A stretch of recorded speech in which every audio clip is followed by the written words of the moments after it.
209 पतिव्रता का महात्म्य का वर्णन। नारद जी बोले, धर्मराज, मैं जानना चाहता हूँ कि तपोधन स्त्रियां किस धर्म अथवा तप से सर्वोत्तम गति को प्राप्त होती है, मुझे ये बताने की कृपा करें। यमराज ने उत्तर दिया, द्विजवर, ऐसी स्थिति प्राप्त करने के लिए नियम और तप कोई भी उपयोगी साधन नहीं है। महामुनि उपवास, दान अथवा देवर्चन की योष्टा गति करने से असमर्थ है। यह स्थिति जिस प्रकार से सुलभ हो सकती है वह संक्षेप रूप से बताता हूँ, सुनो। जो स्त्री अपने पति को सो जाने पर सोती है, जागने के पूर्व स्वयं निद्रा त्याग देती है, पति के लिए भोजन लाने पर भोजन भरती है, उसकी मृत्यु पर विजय हो जाती है। यह सत्य है। जो स्त्री पति के मौन होने पर मौन रहती है, उसके आसन ग्रहण लेने पर स्वयं बैठती है, वह मृत्यु को परास्त कर सकती है। तपोधन, जिसकी दृष्टि एकमात्र पति पर रहती है, जिसका मन सदा पति के ही लगा रहता है, वो स्वामी की आज्ञा निरंतर पालन करने में तत्पर रहती है, उस पतिव्रता से हम सब लोग, अन्य सभी लोग भय करते हैं। जो स्वामी के वचनों को श्रद्धा करती है, कभी भी आज्ञा का उल्लंघन नहीं करती, देवता भी उसका सम्मान करते हैं। द्विजवर, जो प्रत्यक्ष अथवा पक्षों किसी अन्य पुरुष का ध्यान नहीं करती, उसे पतिव्रता कहते हैं। जो प्रतिव्रता पति का आज्ञा सादा अनुसरण करती है, वह मृत्यु लोक द्वारा जीती नहीं जा सकती। यमराज ने कहा, द्विजवर, जो स्त्री पति के विषय में यही विचार रखती है, यही मेरे लिए माता, पिता, भाई एवं परम देवता है, सदा पति के शुभ के संलग्न रहती है, उस पर मेरा कोई शासन सफल नहीं होता। जो प्रतिव्रता के मृत्यु का आभास देखना पड़ता है, नृत्य, गीत और वाद, ये प्राय सभी देखने और सुनने के विषय है, किंतु जिस स्त्री के नेत्र तथा कान इन पर नहीं जाते, बल्कि पति की सेवा में निरंतर लगे रहते हैं, वह मृत्यु के दरवाजे नहीं देखती। जो स्नान करके स्वच्छ होकर केश संवारने में समय मन से दूर कर देती है, उसे मृत्यु का दरवाजा नहीं देखना पड़ता। द्विजवर, पति देवता का आराधना कर रहा हो अथवा भोजन में लीन हो, उस समय भी जो चित्त सदा उसी के चिंतन करता रहे, उसे मृत्यु का द्वार नहीं देखना पड़ता है। जो स्वामी के मुख को देखने, उसके चित्त का अनुसरण करने अथवा उसके हित में अपना समय सार्थक करने में तत्पर रहती है, उसके सामने मृत्यु भी भय नहीं खाती। द्विजवर, संसार में यशस्वी मनुष्य ही ऐसे अनेक स्त्रियां हैं जो स्वर्ग में निवास करती है। उन्हीं की कृपा से सभी गोपनीय रहस्यमय बातें अतः मेरे अनगोचर में हुई। अभी मैं प्रतिव्रताओं को देखकर उनकी भक्ति भावना से पूजा करता हूँ। अध्याय 210। नारद जी कहते हैं, आपने भगवान सूर्य के तमाम अनुसार पतिव्रता स्त्रियों के उत्तम धर्म का रहस्यमय उपखान किया है, जिसे मैं बड़े ध्यान से सुन रहा हूँ, किंतु सभी प्राणियों से संबंधित सुख दुख के विषय में जानने की मेरी अनुकंठा है। यमराज ने कहा, मुने, स्वयंभू ब्रह्मा जी प्रत्येक के श्रेष्ठ है। इस धर्म के विषय में उन्होंने जिस प्रकार का वर्णन किया है, वो मैं तुम्हें प्रणाम करके व्यक्त करता हूँ। प्राणियों का कल्याण तथा पापों का विनाश उसके प्रधान उद्देश्य है। हाँ, क्रिया करने का परम आवश्यक है, उसे कहता है सुनो। जो व्यक्ति अपने अंतकरण को परम शुद्ध करके धर्म के ओत प्रोत ये प्रसंग सुनता है, उसकी सभी अभिलाषाएं पूर्ण हो जाती है तथा पापों से छुटकर वह इच्छा अनुसार सुख प्राप्त करता है। 100 बार प्राणायाम करने से संपूर्ण पापों की मुक्ति मिल जाती है। उन्हें मनुष्यों को चाहिए कि वो यत्न पूर्वक शुद्ध होकर जलंग स्थानों को स्थित चंद्रमा का दर्शन और नमन करे। इसके फलस्वरूप समस्त पापों से वह मुक्त हो जाता है। शिशुमाकर चक्र 108 अक्षरों से संपन्न है। इसे जल में भिगोकर स्वयं भी आद्र हो ध्यान करना चाहिए। चंद्रमा और सूर्य ये दोनों स्वच्छ देवता हैं। अपने तेज से प्रकाशमान ये दोनों जब परस्पर एक दूसरे को देखते हैं तो उस समय हृदय में उनका ध्यान करना चाहिए।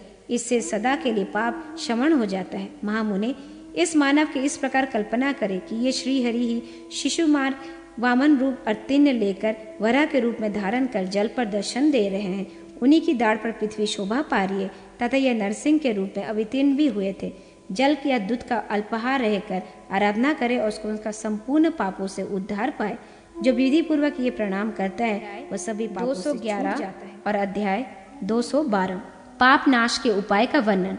ऋषिपुत्र नचिकेता कहते हैं, विप्रो, धर्मराज की इस प्रकार की शुभ वाणी सुनकर नारद जी भक्त एवं भाव से पूर्ण होकर उनसे वचन लेते हैं। नारद जी बोलते हैं, धर्मराज, आप मेरे पिता के समान शक्तिशाली हैं तथा स्थावर एवं जन्म संपूर्ण प्राणियों के प्रति समान व्यवहार रखते हैं। आज ने आप तक दिज्वे के हित के लिए मुझसे सरल उपाय बताए, अब उसे औरों के लिए बताने की कृपा कीजिए। यमराज ने कहा, गौओं की बड़ी महिमा है। वह परम पवित्र, मंगलमय एवं देवताओं की देवता है। ब्रह्मचारी मनुष्य कर्तव्य यह है कि पूर्व की ओर धारा बहने वाली नदी में जाए और नाभि मात्र जल में खड़ा होकर स्नान करे। फिर काले तिल से मिश्रित 7 अंजलि जल से तर्पण करे। साथ ही 3 बार प्राणायाम करना चाहिए। फलस्वरूप उसके जीवन के पाप उसी क्षण नष्ट हो जाते हैं। जो मनुष्य कमल के छिद्रित रहित पत्तों के जल रखकर संपूर्ण रत्नों सहित उसमें 3 बार स्नान करता है, वो समस्त पापों से मुक्त हो जाता है। धन्नी ने कहा, प्रभु, ये कलियुग प्राय सभी के लिए भयानक है। इसमें मनुष्य सदा पाप में संलग्न रहता है। गुरु, ब्राह्मण धन हड़प लेते हैं और विधिक लोग इसके साधारण सी बात को समझ नहीं पाते हैं। इसमें मनुष्य नित्यान दान लेने के लिए अभ्य रुचि रखने के लिए है प्रभु, तथा इसके अतिरिक्त उनके पाप करते हैं। इसका श्रेय क्या है?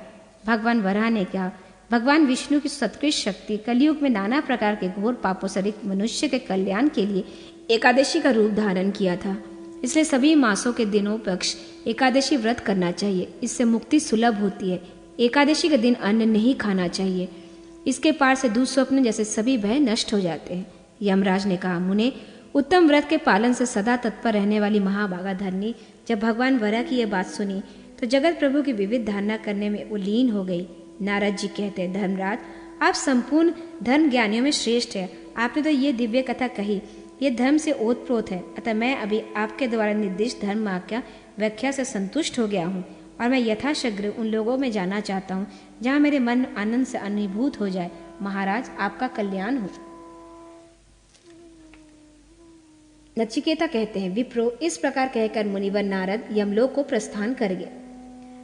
विश्व में कहना है, यमराज, वे सभी धर्म तपो आदि धर्म को मानते हैं। नचिकेता की इस बातों को सुनकर उसके मन में प्रसन्नता छा गई और उसकी आंखें आश्चर्य से भर गई।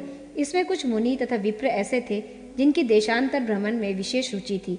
ऐसे अन्य ब्राह्मण वन में निवास करने से विचार से वहां गए। कुछ लोग शाक खाकर वहां रहते थे। इसके अतिरिक्त कुछ लोग घोर तपस्वी एवं ज्ञानयोगी थे। उनका यह कथन था कि जन्म लेने और मरने के अतिरिक्त संसार में अन्य कुछ बात नहीं है। वे बार बार इसे दोहराते थे। राजन, इस उत्तम उपख्यान के बारे में भगवान में श्रद्धा उत्पन्न होती है। गोकर्णेश्वर का महत्व। सूत जी कहते हैं, ऋषियों, प्राचीन समय की बात है जब तारकमय नामक घोर असुर का संग्राम हुआ। उस युद्ध में देवता और दानव एक एक के शूरवीर हुआ करते थे। युद्ध के अंत में देवता ने दानव की सेना को परास्त कर दिया और इंद्र फिर से स्वर्ग के सिंहासन पर प्रतिष्ठित हो गए। तीनों लोक में चर अचर प्राणियों में सुख शांति व्यक्त हो गई। सनत कुमार जी ने पूछा, भगवान, तत्व के जानने वाले पुरुषों में आप शिरोमणि हैं। महाभाग, मैं आपके श्रीमुख से ऋषियों द्वारा कथित पुराण सुनना चाहता हूँ। उत्तर गोकर्ण, दक्षिण गोकर्ण और श्रीखंसन 3 लिंगे का नाम प्रथम उत्तम बताए जाते हैं। इनकी कैसी और क्यों प्रतिष्ठा हुई? भगवान श्री मृग का रूप धारण करके क्यों वहाँ विराजते हैं? प्रमुख देवता लोग वहाँ कैसे निवास करते हैं? शंकर के मृग रूप होने की प्रतिष्ठा किस समय हुई? ब्रह्मा जी बोले, वहाँ के साधारण पत्थर भी हीरा एवं सटीक फोन समान है। लाल बालुकाओं से सुशोभित है। कुछ अन्य शिलाखंड नीले और कुछ स्वच्छ है। वहाँ स्थान पर श्रेष्ठ गुफाएं तथा पानी के झरने हैं। उस पर्वतराज के सभी शिखर पर विचित्र फूलों से भरे हैं। विविध फूल फलों से लदे इस शिखर पर शोभा अत्यंत मनमोहक है। त्रेता युग की बात है। नंदी नाम के विख्यात एक महान मुनि भगवान शंकर की आराधना करने के लिए अभिलाषा से वहां जाकर तीव्र एवं कठिन तपस्या करने लगे। वह गर्मी के दिनों में पंचअग्नि तपते और जाड़ों के ऋतु में पानी में खड़े रहकर तप करते। वे बिना किसी अलम के खड़े रहकर ऊपर हाथ उठाए तपस्या करते। जल, अग्नि और वायु केवल यही उनके सहारे थे। अनेक प्रकार के व्रत और तप नियमों से वो पूर्ण थे। ब्राह्मणों के नंदी की बड़ी प्रतिष्ठा थी। वे समय समय पर जल, फल और अन्य उचित उपहारों को प्रभु की अर्चना करते रहते थे। मुनिवर नंदी को साक्षात दर्शन देकर भगवान शंकर ने कहा, मुने, मैं तुम्हें दिव्य नेत्र प्रदान करता हूँ। अब तक तुम्हारे लिए मेरा रूप अदृश्य था कि तो मैं प्रसन्न हो गया हूँ। अब मेरा ये रूप देखो। संसार में विद्वान पुरुष ही मेरे इस अप्रतिम असोज रूप को देख सकते हैं। राजन, उस समय शंकर जी श्री विग्रह से हजारों किरणों से सूर्य के समान प्रकाश फैल रहा था। ऐसे महान महादेव का दर्शन पाते ही महान तपस्वी नंदी रोमांचित हो गए। उनका दर्शन प्राप्त होने पर मुनिवर नंदी ने अंजलि बांध ली और प्रभु की इस प्रकार स्तुति करने लगे, जो स्वयं प्रकट होकर जगत का धारण एवं पोषण करता है तथा वर देना जिसका स्वभाव है, उस प्रभु के लिए मेरा नमस्कार है। इस प्रकार विप्रवर नंदी ने भगवान रुद्र की स्तुति की और उनके इस प्रकार से आराधना कर सिर झुका नमस्कार किया तथा पुष्पांजलि प्राप्ति की। भगवान शंकर ब्रह्मश्रेष्ठ नंदी पर संतुष्ट हो गया और उन्हें वर प्रभु स्वयं ऋषि का वचन का, विप्रवर, वर मांगो। जो तुम्हारे मन में अभिलाषा हो वो मैं देने के लिए तैयार हूँ। अतः तुम्हारी जो अभिलाषा है मुझसे कहो। अब भगवान शंकर के इस मुनिवर नंदी ने इस प्रकार कहा, प्रभु, मुझे प्रभुत्व, देवित्व, इंद्रित्व, ब्रह्मत्व, लोकत्व, अपर्ग आदि 8 सिद्धियां, ऐश्वर्य, गाणित्य, इसमें से कुछ भी पदार्थ नहीं चाहिए। आप कल्याण स्वरूप है, अपने भक्तों का कल्याण करने में सदा संलग्न रहते हैं। आपके अतिरिक्त अन्य किसी देवता में मेरी भक्ति ना हो। संपूर्ण प्राणियों का आश्रय देने वाला आप प्रभु में भक्ति सदा स्थिर हो। मैं दिन रात आपका ही नाम जपता रहूं, मैं यही चाहता हूँ। विप्रभु नंदी की ये बात सुनकर भगवान शंकर मुख पर हंसी छा गई। वे प्रसन्न होकर मधुर ध्वनि में बोलने लगे, उठो सुव्रत, तुम्हारी यह तपस्या से मैं परम प्रसन्न हो गया हूँ। तुमने बड़े शुद्ध चित्त से भक्ति पूर्वक मेरी आराधना किया है। तुम्हारा किया हुआ यह अत्यंत तप महान आश्चर्यजनक है। इसके प्रभाव से चर और अचर प्राणियों में व्यक्त ये तीनों लोग अत्यंत शुद्ध हो उठे हैं। इसीलिए द्विज, मेरे प्रदर्शों का तुम्हारा प्रधान स्थान होगा। तुम्हें जितना नंदीश्वर कहलाएगी, इसमें कोई संशय नहीं। तपोधन, तुम्हें शास्त्रिक ऐश्वर्य और 8 सिद्धियां प्राप्त हुई है। तुम मेरे ही दूसरे स्वरूप समझे जाओगे। देवता लोग तुम्हें नमस्कार करेंगे। मुनीश्वर, मेरी कृपा संसार में तुम स्वामी का पद प्राप्त करोगे। आज से देव कार्य में तुम्हारी सर्वथा प्रथम पूजा होगी। द्विस्वर, अधिक क्या, तुमसे बढ़कर विश्व में मेरा दूसरा कोई प्रिय नहीं है। इस प्रकार द्विजवर नंदी वर देकर उमापति भगवान शंकर ने प्रसन्नता पूर्वक स्वयं आकाश को गूंजने वाली मधुर वाणी हुए स्पष्ट रूप से कहा, तुम्हारा कल्याण हो, तुम कृतकाय हो गए हो। इसलिए ऐसा जान लो, बस सभी सुरमय यहाँ आकर जब तुम्हें देख नहीं लेता, इसके पूर्व मैं यहाँ से अंतर चला जाना चाहता हूँ। बस इतनी सी बात कहकर भगवान शंकर वहां से अंतर ध्यान हो गया। 215 और 216 गोकर्णेश्वर तथा जलेश्वर का महात्म्य वर्णन। ब्रह्मा जी कहते हैं, इसके बाद संपूर्ण देवताओं के साथ परमेश्वर शंकर इंद्र के भगवान के पास जाने का विचार करते हैं। सभी देवता उसके नीचे पहुंच जाते हैं। उसके पर्याप्त होकर आखिर देवता स्वर्ग लोक, ब्रह्म लोक और सर्वत्र छान लेना, वो उन्हें ढूंढते ढूंढते थक गए, पर उनका पता न चला। अब उसके मन में निराशा छा गई। रुद्र का पता न दिख उन्होंने चारों तरफ 7 द्वीपों वाली पृथ्वी में भी ढूंढना आरंभ किया। फिर वे वनों से युक्त महान पर्वतों, कंदराओं और ऊंचे ऊंचे शिखरों पर भी गए तथा गहन कंजुओं तथा कीड़ा स्थलों में सब और खोजते रहे।